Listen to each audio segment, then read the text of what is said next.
Alright, this is part 2 of the waterfalls tutorial. Now, in part 1 we covered the foreground, and now what we're going to do is we're going to work on the water in the waterfalls itself. And there's two areas that I need to work on: the foreground area and the distant area. The first thing I'm going to do is work on the foreground waterfalls area. And I need to enhance that because it's not bright enough for my liking. So what I'm going to do is create another quick mask by hitting the letter Q, and this time I need to adjust my brush down just a little bit, and that looks about just right there.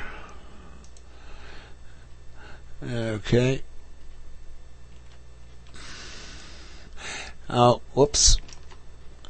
Now I need to zoom in a little closer here so that I can see what I'm doing. I'm adjusting the brush. Alrighty. Let's begin with the area that I need to enhance.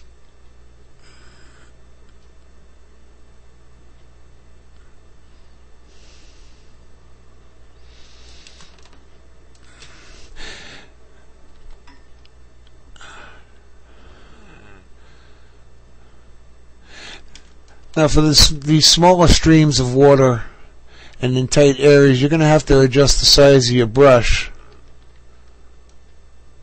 And I use the left and right bracket keys to adjust the size of my brushes. And you got a real small area right in here.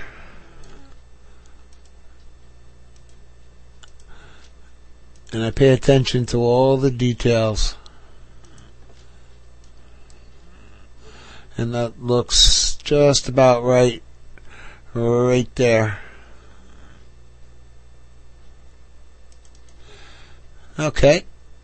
Now I hit the letter Q to come out of the quick mask mode again. And there's my selection. I need to invert that. Control Shift the letter I. And going down back down to my background layer, I need to copy this onto its own layer.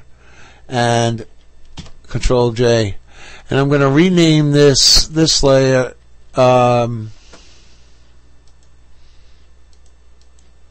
going to call this foreground,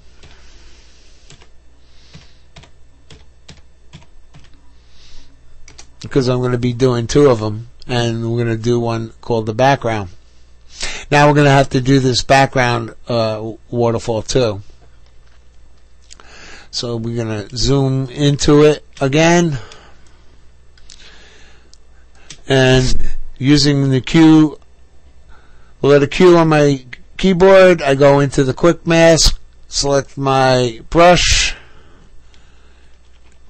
go to the appropriate size, and now I'll begin to paint in wherever I want to make that selection.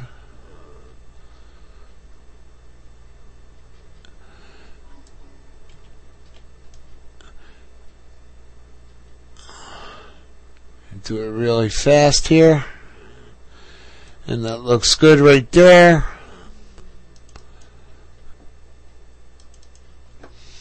And hit the letter Q, invert, Control Shift I, go back down to the background layer, and Control J to bring it on its own layer. And we'll rename this one background.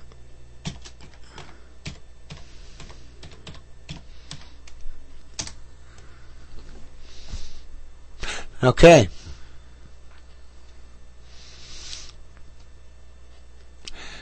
Now we'll work on the background layer first, and I'm going to use the levels.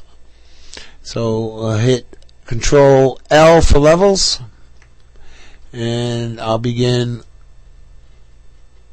with the midtones,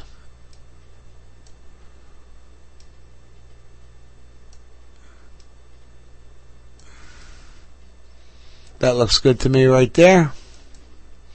Now I'll do the same thing on the foreground. Control L to bring up levels again. So I always start with the midtones.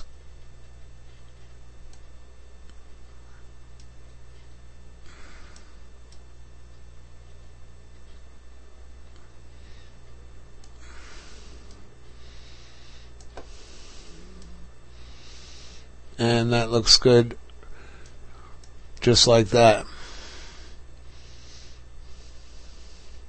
Okay. So now you see how we made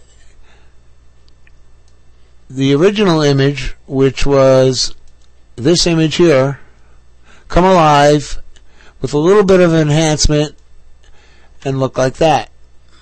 Thank you.